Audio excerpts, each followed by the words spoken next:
नींद चैन की त्यागो तुम, संघर्ष का मैदान छोड़कर मत भागो तुम। कोशिश किए बगैर ही जय जयकार नहीं होती और कोशिश करने वालों की कभी हार नहीं होती। नमस्कार दोस्तों, यूथ स्टडी पॉइंट के इस ऑनलाइन प्लेटफॉर्म पे आपका बहुत बहुत स्वागत है। आज हम बात करेंगे बीए सेकेंड ईयर के राजनीति विज्ञान के विद्यार्थियों के संबंधित कुछ क्लास के बारे में। तो दोस्तों, बीए सेकेंड ईयर की पॉलिटिकल साइंस में आपका जो सेकंड पेपर है, सेकंड पेपर का नाम है भारतीय राजनीतिक व्यवस्था, जिसमें आपको सिलेबस पे डिस्कस करेंगे, महत्वपूर्ण क्वेश्चनों पे डिस्कस करेंगे और कुछ महत्वपूर्ण टॉपिक्स पे डिस्कस करेंगे। तो विद्यार्थियों, जैसा कि आपका पहले यदि सिलेबस की बात की जाए तो सिलेबस के अंदर नेशनल मूवमेंट इन इंडिया मतलब 1857 की क्रांति से लेकर और देश आजाद होने तक पूरा आपको इतिहास, क्या क्या घटनाक्रम हुए, उन सभी महत्वपूर्ण घटनाक्रमों को आपको पढ़ना पड़ेगा। जैसे कि 1857 की क्रांति और क्यों हुई, उसके क्या कारण थे, कांग्रेस की स्थापना, मुस्लिम लीग की स्थापना, ठीक है। तो 1885 में ये महत्वपूर्ण टॉपिक है, कांग्रेस की स्थापना 1885 में हुई। उसके बाद बढ़ेंगे तो 1905 में बंगाल विभाजन हुआ, 1906 में मुस्लिम लीग की स्थापना हो गई, 1907 में कांग्रेस का विभाजन हो जाता है सूरत अधिवेशन में, जहां गरम दल और नरम दल उभर के सामने आते हैं, यानी उदारवादी या उग्रवादी। उदारवादी तो वो थे जो अनुनय विनय के आधार पर आजादी प्राप्त करना चाहते थे, और उग्रवादी लाल बाल पाल जो कि संघर्ष के आधार पर, लठ के बल पे, इन सब पे आजादी प्राप्त करना चाहते थे। तो ये कुछ महत्वपूर्ण टॉपिक आगे बढ़े और देखा 1915 में फिर गांधी का आगमन होता है कि गांधी जी आते हैं 9 जनवरी 1915 में। आने के बाद में वो 3 सत्याग्रह करते हैं, चंपारण आंदोलन, खेड़ा आंदोलन और अहमदाबाद, रोलर एक्ट, असहयोग आंदोलन, खिलाफत आंदोलन, सविनय विज्ञान आंदोलन, चोरा चोरी कांड और भारत छोड़ो आंदोलन। तो ये सारे गांधी जी द्वारा जितने भी आंदोलन चलाए जाते हैं उन सबको पढ़ना पड़ेगा आपको। उसके बाद में आपको कुछ और टॉपिक भी हैं कि जुडिशरी के बारे में देखना पड़ेगा कि पीआईएल क्या होती है, और जुडिशरी एक्टिविज्म यानी न्यायिक सक्रियता, और जुडिशरी रिव्यू न्यायिक प्रलोकन भी देखना पड़ेगा। और इसके अलावा आपको governance of state legislative, Hindi में बात करें तो आपको इसमें प्रेसिडेंट भी पढ़ना पड़ेगा। भारत की जो प्रशासनिक व्यवस्था उसके अंदर प्रेसिडेंट, भारत का राष्ट्रपति, क्या योग्यता होगी, कैसे चुना जाएगा, शपथ कौन दिलाएगा, क्या कार्य होंगे राष्ट्रपति के। उसी प्रकार प्रधानमंत्री एक इम्पोर्टेंट टॉपिक है, प्रधानमंत्री कैसे चुना जाएगा, कौन शपथ दिलाएगा प्रधानमंत्री को, कितने वर्ष का उसका कार्यकाल होगा, प्रधानमंत्री की क्या योग्यता होनी चाहिए, और इसके अलावा प्रधानमंत्री क्या क्या काम करेगा। तो ये आप अच्छे से देख कर जाइएगा। इसके अलावा ये तो सेंटर में हो गया, और सेंटर में दोस्तों और क्या है, सेंटर में है प्रेसिडेंट, प्राइम मिनिस्टर के अलावा यूनियन यूपीएससी भी देख कर जाइएगा। यूपीएससी हो गई, और प्रेम्बल ऑफ द कॉन्स्टिट्यूशन यानी संविधान की प्रस्तावना, जो फेडरल सिस्टम, संघवाद देकर जाना, फंडामेंटल राइट यानी मौलिक अधिकार, फंडामेंटल ड्यूटीज मौलिक कर्तव्य, डीपीएसपी नीति निर्देशक तत्व, ये सारे आपको पढ़ने पड़ेंगे। सेंटर स्टेट रिलेशनशिप, केंद्र राज्य संबंध आपको पढ़ना पड़ेगा।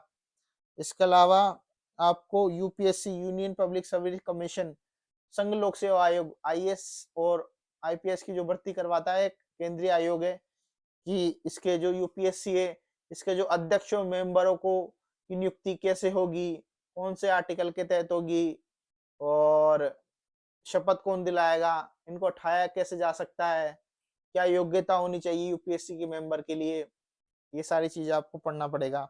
एनएचआरसी यानी नेशनल ये मानवाधिकार आयोग, ये भी आपको देख कर जाना। इलेक्शन कमीशन, ये भी आपको देखना है कि जो केंद्रीय इलेक्शन कमीशन है, चुनाव आयोग है, तो वो उसका स्ट्रक्चर क्या होगा, कैसे बनेगा, शपथ कौन दिलाएगा, कैसे उठाया जा सकता है, कितने समय का कार्यकाल होगा, क्या काम करेंगे, इलेक्शन कमीशन क्या काम करेगा, तो चुनाव करवाएगा। ठीक है। इसके अलावा अब राज्यों में आते हैं। राज्यों में राज्यपाल, जैसे कि जो काम राष्ट्रपति का होगा केंद्र में, वही काम राज्यों में राज्यपाल का होगा। मुख्यमंत्री क्या काम करेगा। इसके अलावा ये सारे मोटे मोटे टॉपिक है। 73वां और 74वां संविधान संशोधन अधिनियम, ये भी आपको पढ़ना पड़ेगा। तो दोस्तों, एक कास्टिज्म, जातिवाद, क्षेत्रवाद, आतंकवाद, नक्सलवाद, तो भारत की आपको राजनीतिक व्यवस्था पढ़नी पड़ेगी 1857 से लेकर और अभी हाल ही तक, देश आजाद होने तक। दोस्तों, ये कुछ कुछ महत्वपूर्ण टॉपिक है जिनको मैं अब बता चुका हूँ, सिलेबस के टॉपिक है ये। अब बात करेंगे, तो पहला चरण तो खत्म हो गया, तो दूसरे चरण पे आते हैं। दूसरे चरण पे, क्योंकि समय कम है, फरवरी तो अब खत्म होने को है, 3-4 दिन ही बच गए, अब मार्च में आपके एग्जाम है। तो इसमें दोस्तों एक कुछ महत्वपूर्ण टॉपिक मैं बता देता हूँ। तो महत्वपूर्ण टॉपिक बताने से पहले मैं पिछले साल के पेपर पे डिस्कस कर लेता हूँ। दोस्तों, ये पिछले साल का पेपर है, बीए सेकेंड ईयर 2023 का, पॉलिटिकल साइंस का। तो इसको मैं बता देता हूँ कि पेपर बहुत इजी आता, टफ नहीं आता। तो आप यदि गहन तैयारी करेंगे, ध्यान से पढ़ेंगे, तो आप बहुत अच्छे अंक ला सकते हो। तो दोस्तों, जैसा कि शॉर्ट क्वेश्चनों की बात की जाए, तो देखो कितना सिंपल क्वेश्चन आया था पिछली बार। भारतीय राष्ट्रीय कांग्रेस के प्रथम अध्यक्ष कौन थे। तो कौन थे भारतीय राष्ट्रीय कांग्रेस के प्रथम अध्यक्ष, ध्यान होगा आप सभी को। दूसरा है, मुस्लिम लीग की स्थापना कब और क्यों हुई। मैं अभी बता चुका हूँ, 1906 में हुई थी मुस्लिम लीग की स्थापना। और राष्ट्रीय कांग्रेस के प्रथम अध्यक्ष एओ हुम थे। न्यायिक सक्रियता का मुख्य उदाहरण, प्रांतीय स्वायत्तता को बताओ। नक्सलवाद बताओ, नक्सलवाद क्या होता है। देखो तो सिंपल सिंपल क्वेश्चन आ रहे हैं। भारत के राष्ट्रपति का नाम बताओ। प्रधानमंत्री की कोई दो शक्तियां बताओ। यूपीएससी क्या है, संघ लोक सेवा आयोग क्या है। तो देखो कितना इजी क्वेश्चन है। 73वां संविधान संशोधन अधिनियम को समझाना है आपको। राज्य के नीति निर्देश तत्व का महत्व बताना है। ठीक है। आतंकवाद को बताओ। न्यायिक समीक्षा और न्यायिक सक्रियता के बीच में अंतर बताओ। तो देखो, भारत में राष्ट्रवादी होने की क्या कारण है। तो ये देखो इतने सिंपल सिंपल क्वेश्चन आए हुए हैं, ज्यादा टफ पेपर नहीं आएगा, सिंपल आएगा। तो आप बढ़िया से मेहनत करेंगे तो आप इजीली क्रैक कर सकते हो। इसके अलावा बड़े क्वेश्चनों की बात की जाए, निबंधात्मक क्वेश्चनों की, तो निबंधात्मक में बड़ा क्वेश्चन आया हुआ है, उदारवादियों और उग्रवादियों के बीच में अंतर को स्पष्ट कीजिए। राष्ट्रीय आंदोलन में उदारवादियों उग्रवादियों द्वारा कोई दो साधन की, ये उदारवादियों और उग्रवादियों में ने कौन कौन से साधन अपनाए। ये बिल्कुल इजी क्वेश्चन है, निबंधात्मक बड़ा क्वेश्चन है। इसके अलावा भारत शासन अधिनियम 1919 आ चुका, तो देखो कितना। इसके अलावा पिछली बार 1919 आ चुका, तो इस बार आप 1935 वाला देखकर जाइएगा। तीन इंपॉर्टेंट है, 1909, 1919 और 1935। भारत शासन अधिनियम है तीन, इनको बढ़िया से देखकर जाइएगा आप।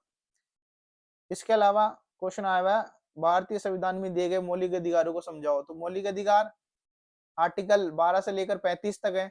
इसकी मैं अलग से एक 10-5 मिनट का एक वीडियो बना दूंगा मौलिक अधिकारों पे। और दोस्तों, एक और आया हुआ है निबंधात्मक क्वेश्चन कि राज्यपाल की शक्तियां बताओ और स्थिति बताओ। बिल्कुल सिंपल क्वेश्चन है, कुछ नहीं है, इजीली कर सकते हो आप। इसके अलावा एक मैं महत्वपूर्ण और बता देता हूं मैं। चलो, महत्वपूर्ण मैं अगला वीडियो नेक्स्ट बना दूंगा, कि ज्यादा वीडियो बड़ा नहीं बनाऊंगा, इसलिए 10 मिनट का बन गया वीडियो।